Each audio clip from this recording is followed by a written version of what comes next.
England, 1168. The land is scarred by conquest. The Normans have seized the Saxon homeland, stripping families of their fields, their homes, their dignity, forcing entire communities to pay impossible taxes or flee into the dark heart of the forest. For the Saxons, there is no justice, there is only survival. It is here, by firelight in the woods, that we meet Lucas, a quiet, weathered Saxon man who is telling his young son Robert a story. Not just any story, a legend. The tale of Edric, a warrior who rose up against Norman rule before anyone else dared. According to the legend, Edric found his way to a hidden fairy dwelling deep in the forest, where a fairy named Gode fell in love with him and transformed him into a mighty stag, blessing him with eternal life to protect the forest forever. Robert listens with wide, wondering eyes and drifts off to sleep before the story ends.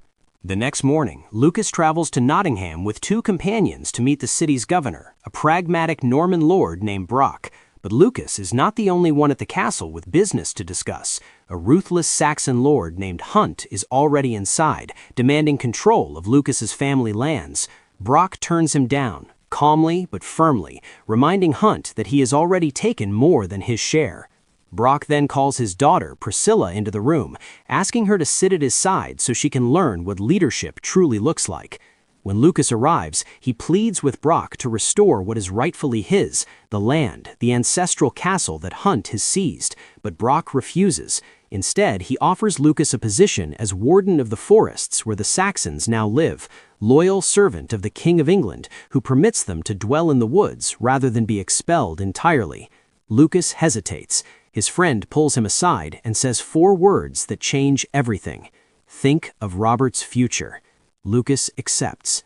He returns home with the weight of a broken man. His wife Joan listens to the story and says exactly what a devoted wife would say: leave the past behind and build what you have now.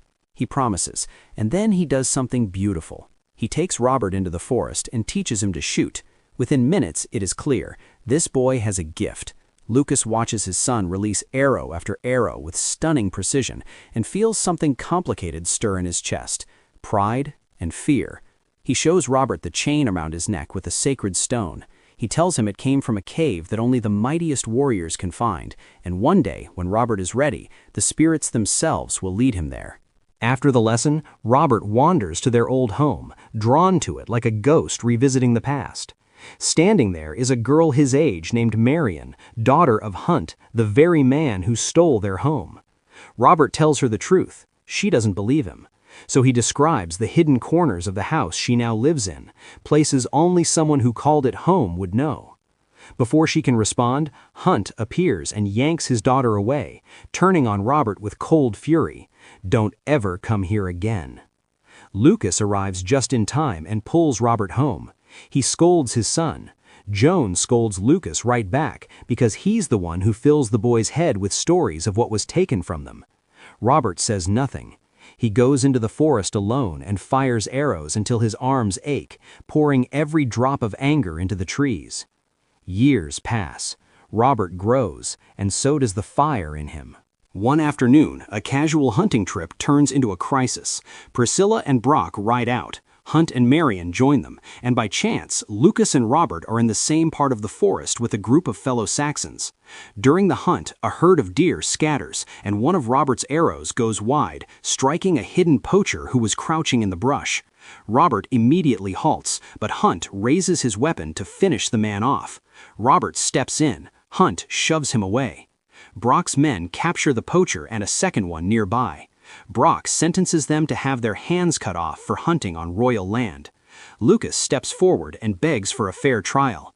Brock, to Hunt's visible irritation, agrees. It's a small moment, but it reveals everything about the fault lines already forming between these men. Afterward, Robert visits the Hunt household and finds Marian again. He tries to remind her they met here as children, don't you remember? But Hunt's men appear and drive him off before she can answer. In the shadows of Nottingham's halls, Hunt is already moving. He approaches Brock with forged evidence of Lucas's treason and produces a Saxon man named Alwyn, who gives false testimony swearing that Lucas harbored illegal poachers and broke the law. The trap is being set. Meanwhile, life offers a brief and beautiful interlude. Robert is preparing to attend a Saxon wedding when Marian appears at his door, apologizing for her father's men, offering him dignity instead of dismissal. Robert's mother, Joan, seizes the moment and invites Marian along. At the wedding, Robert introduces her to his cousin Will, and later, when the celebration is in full swing, Robert and Marian slip away into the quiet together. What starts as a moment of escape becomes something far more, a confession. Standing alone in the dark, they tell each other the truth about how they feel. But every tender moment in the story is followed by a reckoning. That same night, Hunt discovers his daughter has been gone for hours. When she finally returns, he strikes her without a word of warning. In Nottingham, Brock's military commander Gisborne is dispatched in the dark to arrest Lucas. Joan urges her husband to stay calm, stay quiet, wait to hear the charges. But the night has already been arranged against him. In the prison cell, Lucas finds himself locked up with the very poachers he once tried to save. One of them, a man named Lurch, has been paid by Hunt's agents to kill him. Lucas fights back with everything he has. In the chaos, Lurch stabs a guard by mistake and kills him. Lucas rushes to help the dying man, and in that moment, soldiers storm in. They see only one thing, a Saxon man standing over a dead Norman guard. Brock receives a version of events that has been carefully constructed to destroy Lucas. The conspiracy is complete. Lucas is charged with high treason. The sentence is death, tomorrow, in the public square. Lucas doesn't beg, he roars. He tells Brock exactly what he thinks of Norman rule, that they are nothing but thieves who stole his people's land. It changes nothing, it saves nothing, but the words are said, and they will echo. The next morning, Robert arrives in Nottingham and sees his father standing on the gallows. He tries to move forward. Lucas looks at him, calm now, resolute, and begs him to walk away. Robert is frozen in place as the trapdoor falls. Lucas is dead. Robert's uncle arrives to find him sitting beside his father's body, unable to move. They bring him home. They tell Joan, and Joan, who had spent years urging her husband to let go of what was taken, cannot survive the weight of it. She dies of grief before the sun sets. In a single day, Robert loses both parents. With Lucas gone and the path now clear, Hunt marches into Nottingham with Marian and his sons Aaron and Freddie. The deal was already made, bribes to Brock and the town priest in exchange for a forged deed transferring Lucas's lands, and with them the title of Lord for Hunt, sealed with the king's own stamp. Marian reviews the paperwork and notices something missing. There is no record of the payment her father made. The priest deflects. It was a charitable donation to the church, nothing to write down. Marian files the detail away. Later, Priscilla pulls Marian aside and they talk for the first time as something more than acquaintances. Marian confesses she is in love with Robert and terrified for him. Priscilla notices the bruises on Marian's face without needing to ask how they got there. She speaks with quiet ferocity. "If my father ever tried that with me, I would poison him." Marian says nothing. She does not yet understand what that kind of courage looks like in practice. The next morning, Marian overhears her father paying off Alwyn, the man whose false testimony sent Lucas to the gallows. The pieces click into place with devastating clarity. She goes to Robert and holds the secret inside herself, choosing not to break him further. She leaves without telling him the truth. That silence will not hold. Robert, in the wreckage of grief, makes a decision that love and desperation tend to produce. He takes everything he has and goes to the castle to convince Marian to run away with him. Hunt walks in on them. Robert offers him every coin he owns. Hunt laughs at him and then moves to kill him.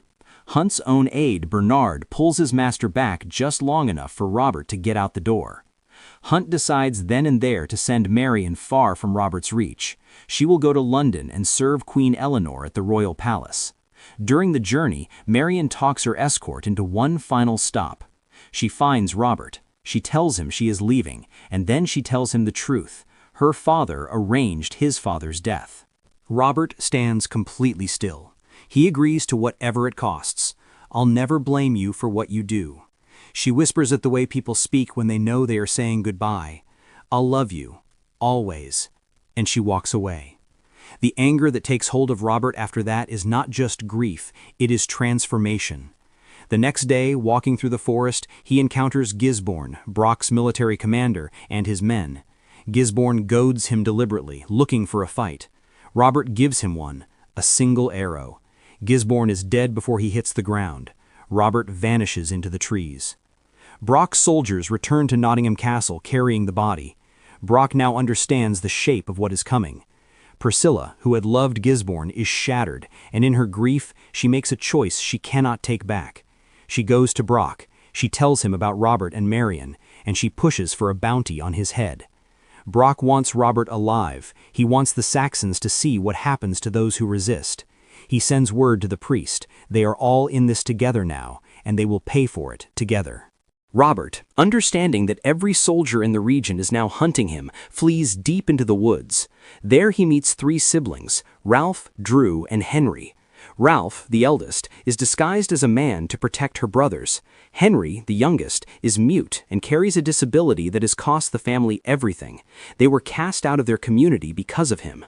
They are survivors, like Robert, and when they hear what he has done, they decide without debate, we protect him. The next morning, Robert teaches Ralph to shoot. She is extraordinary, but 2 of Brock's soldiers stumble across them and mistake Ralph, with bow in hand, for Robert. Robert drops one with an arrow to the throat before they can act. The count rises, 2 Normans dead at Robert's hands. They run. In London, Marian arrives at the royal palace to begin her new life, or what Hunt believes is her new life. She meets Celine, the palace administrator. She runs into Will, Robert's cousin, who is now serving the king and suggests she forget everything that came before. She tells him that is not possible. She is barely settled in when Queen Eleanor herself requests a private meeting. Eleanor does not waste time with pleasantries. She has a mission for Marian, dangerous, secret, and already in motion. The target is Brock. He is the king's cousin, and he refuses to obey Eleanor's orders. The real problem, Eleanor explains, with the precision of someone who has been playing this game for decades, is larger than one stubborn governor. Her husband, the king, wants their younger son, John, to inherit the throne. Eleanor wants her eldest son, Richard, to rule, and she knows that if John takes power, England will be pulled into war after war by a reckless boy who does not understand consequence. Brock will support John, and Nottingham, that linchpin city between England's north and south, will be the fortress that blocks Eleanor's path. She intends to destroy his power from within, and she wants Marian, with her history, with her connection to Priscilla, to be the blade. Marian sees it for what it is, a lifeline, and a cage. Back in the woods, Robert's small group faces a hired killer named Johnny, sent to capture him for the reward. Johnny is formidable. He takes Robert easily, and then, with no warning, the forest fairy appears and commands him to let Robert go. Johnny obeys. In that silent moment, something shifts. He walks away from the money, away from the contract, and walks towards something he cannot quite name yet, the idea of fighting for something that matters. Hunt, meanwhile, has sent his son Aaron into the forest alone to find Robert and prove himself. Aaron reaches the camp and attacks one of Ralph's brothers. Ralph puts an arrow through him before he can finish the job. Another man dead, and Hunt, collapsing in grief over his son's body, becomes something even more dangerous than before, a man with nothing left to lose. The net around Robert is tightening. Brock meets with the town priest to pool their resources with the forces of Lord Edric and Lord Leicester from the neighboring cities. They need more soldiers, more money. The priest agrees to fund the bounty from church coffers. In the forest, desperation drives Robert and his companions to intercept church supply carts for food. They stop one, disarm the guards, and are ready to let them go, until one guard, a man named Tuck, tells them he cannot go back. The priest will punish him for his failure. He asks to join them. Robert agrees without hesitation. Not long after, they cross paths with a man named Garrett and his wife Mary, professional thieves, also hiding in the forest, also Saxon. The group grows. Tuck proposes the move that will change everything: attack the priest's cart carrying the bounty money itself. No money, no soldiers. No soldiers, no manhunt. They block the road with a fallen tree and attack the convoy. In the fight, Mary is killed. Robert fires until every soldier is down. He and his men take the money, and when the terrified priest asks who they are, Garrett grins. Robin Hood. The name falls out of his mouth like it was always there. Back in Nottingham, Brock receives the news and calls an emergency meeting. Lord Edric and Lord Leicester look at him with thinly veiled contempt. Hunt has a private suspicion. Robin Hood is Robert. Brock says he has no proof. The war is escalating. Robert distributes a portion of the stolen money among his companions and buries the rest beneath a specific tree. Then he makes the hardest call of a good leader. He tells them to separate. Living together makes them a target. Each person should disappear into the nearest town, blend in, and wait. His friends push back. Nobody wants to leave, but they trust him. Garrett and Johnny head toward Nottingham. Tuck strikes out alone into the forest, and Robert descends deeper than any of them, into a cave carved into the earth, hidden and ancient. He recognizes it the moment he enters. This is the cave his father told him about, the one in the legend, the Cave of Edric. In London, Marian is settling into her role at the palace when she receives news that stops her cold. Her brother has been killed in the forest by an outlaw. She doesn't know yet that the outlaw is Robert. Queen Eleanor uses the moment with perfect precision. She sits with the grieving Marian and reveals the full shape of the mission. Eleanor is waiting for King Henry to die. She wants Richard on the throne, and she is engineering every chess move in advance. Marian's job is to gather information on Brock, intelligence that will serve as ammunition to destroy him when the time comes. Marian realizes with quiet clarity that she has just agreed to become a spy. Garrett nearly destroys everything. In Nottingham, Johnny watches in horror as Garrett walks into a tavern and throws money around with criminal recklessness. Brock's soldiers notice the coins. They move to arrest him. Johnny breaks through the crowd, grabs Garrett, and they vanish into the streets. Ralph and her siblings return to their village. Their mother weeps with relief, but a relative's jealous husband sees his chance and informs on them to Brock's soldiers. The soldiers descend on the village, drag Ralph and her siblings away, and burn every structure to the ground. In Nottingham Castle, Ralph and her brothers are tortured until they confess. The sentence? Death. When word reaches Robert, he doesn't pause. He calls his people back to the tree in the forest and makes the decision. They're coming home. Cousin Isabel joins the rescue operation. Robert takes position on a balcony directly facing the execution scaffold and waits. Tuck and Garrett put on stolen robes and walk into the square as clergymen. Johnny sets the nearby tavern on fire and the crowd fractures into chaos.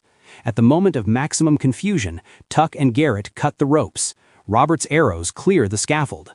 Melange, a castle servant Johnny rescued along the way, helps throw open the castle gates. Isabel drives a horse cart to the front of the building. They vanish together into the chaos. The escape sends shockwaves all the way to Queen Eleanor's chambers in London. She travels to Nottingham personally, bringing her aide Lord William, ready to face Brock for his failures, or to turn those failures into leverage. She introduces an emergency decree ordering the use of the king's forces against the outlaws. Every governor in the room signs. Every governor except Brock.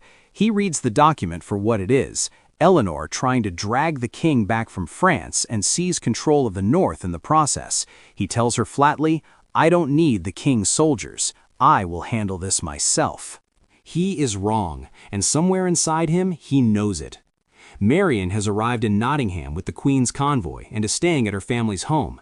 She quietly hopes Robert will piece together that she's here. He does. He slips in through the window in the dark, and she is waiting. She wants to run. He wants to stay and finish what he started. She tells him the Queen can offer a pardon. She has already negotiated it.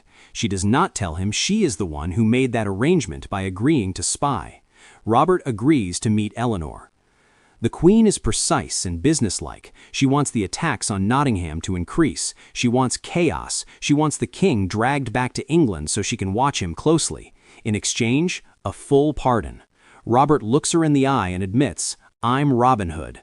Then he agrees to every condition, with one exception. When this is over, Marian goes free. Eleanor shakes his hand with a queen's smile. Back at home, Hunt corners Marian and tells her what Robin Hood has done. Robert killed Aaron, her brother. Marian stands perfectly still as the world tilts beneath her. She finds Robert. He doesn't deny it. He tells her it was an accident, that her father is the one who set everything in motion. She listens, but what she sees is not the boy she fell in love with in a forest clearing years ago. She sees someone she recognizes but can no longer reach. She ends it quietly, no shouting, just a final goodbye, and she walks away. Eleanor returns to London. She takes one look at Marian and knows. Marian tells her. Eleanor offers the only advice a woman like her ever could. Move past it. Don't let grief be the thing that beats you. Marian asks for an hour alone in the fields outside the palace. Eleanor agrees. It is the hour that changes everything. Two thieves attack her in the open countryside. A rider appears, fast, decisive, elegant on horseback, and drives them off. He escorts her back to the palace with old-fashioned courtesy. When Marian asks his name, she receives a shock she is not prepared for. This is Prince John, Eleanor's younger son, just returned from France. Eleanor sees immediately what her son cannot hide. John is captivated. She sends Marian back in. Get close to him. Find out his plans. During John's welcome celebration, Marian slips into his private chamber and searches his papers. She finds what she is looking for. John intends to meet the Pope himself and seek Vatican support for his claim to the throne. Brock, through patient intelligence work, has finally confirmed what he long suspected. Robin Hood is Robert, son of Lucas. He understands now. This is personal. It has always been personal. Hunt, meanwhile, is trying to build a coalition of city governors to have Brock removed. Brock finds out, goes to Hunt's home in broad daylight, and beats him in front of his own servants. The message is unmistakable. And then there is Priscilla, who has fallen in love with William, Eleanor's aide, after a single encounter, and who now has to tell her father she is pregnant. Brock's response is cold and swift. She goes to a convent immediately. Robert, growing in strength and numbers, launches his most daring raid yet, a night attack on the fortress of Lord Edric, a man notorious throughout Saxon communities for his cruelty. Robert's forces hit the castle with overwhelming speed, strip it of every coin and bar of gold, and withdraw before dawn.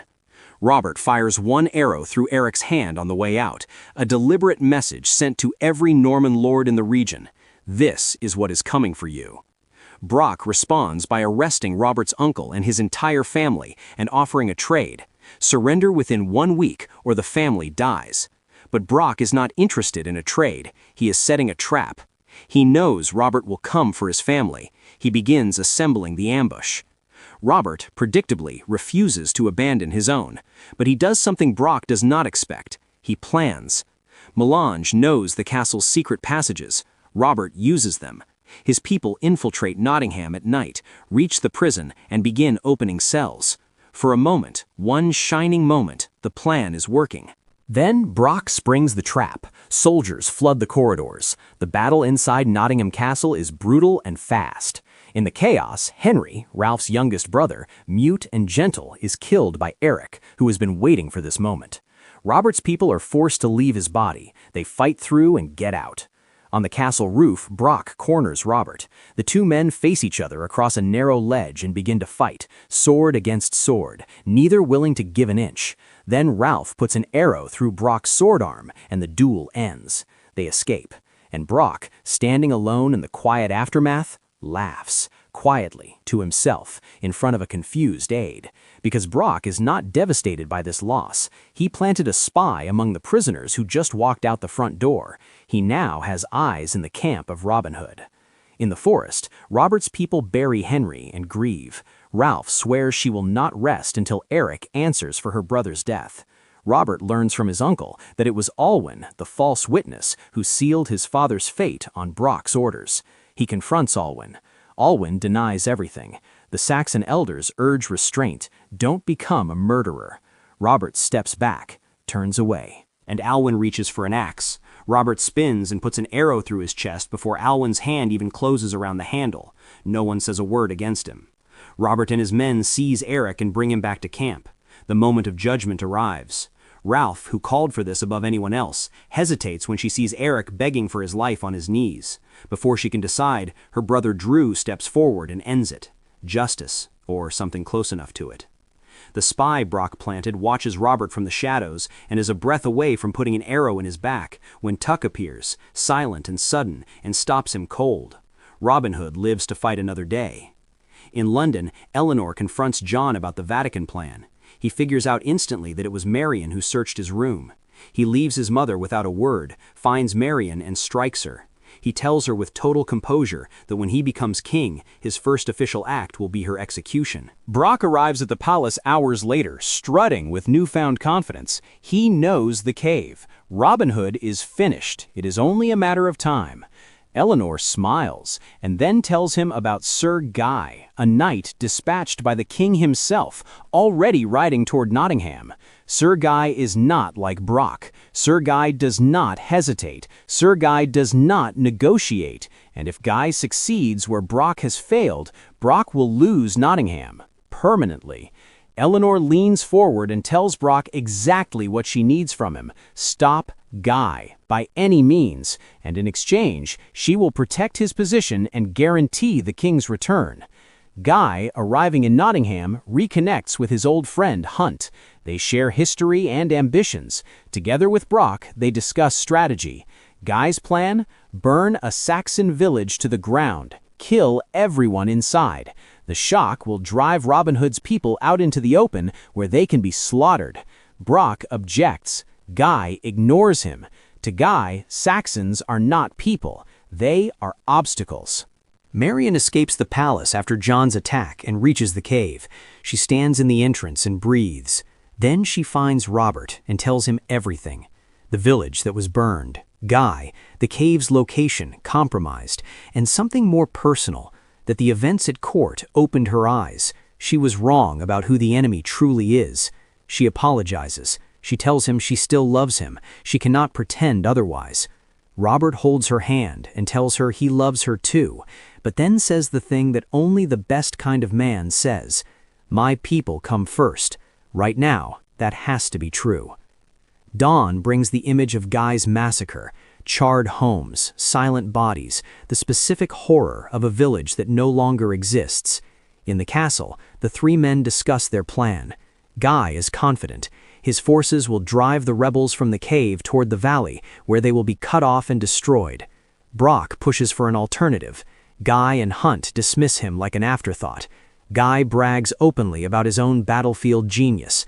Brock says nothing. He lets Guy believe what he needs to believe. But Robin Hood has already drawn his own map.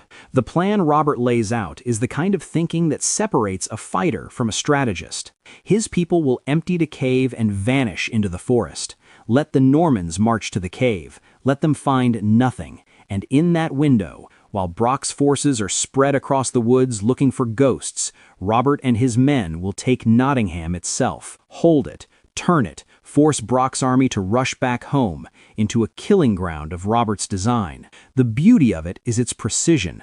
Nottingham will be under-defended because most of the soldiers will be in the forest.